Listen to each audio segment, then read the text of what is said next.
Series खेलनी है, इनकी ऐसी की तैसी। सीरियसली बीसीसीआई ने एक्सेप्ट कर लिया, बेवकूफों ने। आ बैल मुझे मार और रख के मार। वेस्ट इंडीज की टीम के मैक्सिमम प्लेयर कभी जो इंडिया आते ही नहीं थे कि इनके पास क्या जाके खेलना है, बच्चों को क्या मारे। सारे लोग वेस्ट इंडीज के इंडिया आ गए।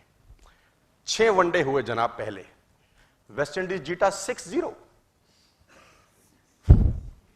वेस्ट इंडीज 6-0, वेस्ट इंडीज जीता 6, इंडिया जीता 150 रन से वनडे हराया इन्होंने अपने को, 150 रन से। और जो स्कोर कार्ड होता था उसमें सिर्फ लिखा होता था catch keeper bowled Malcolm Marshall, catch Dujon bowled Malcolm Marshall, catch Dujon bowled Malcolm Marshall, यही होता था। 6 के 6 वनडे इंडिया हार गया। वेस्ट इंडीज ने समझा दिया कि गलती से हो गया था उस दिन। अब कहानियां खत्म नहीं हुई, 6 टेस्ट मैच भी हैं साला इसके बाद।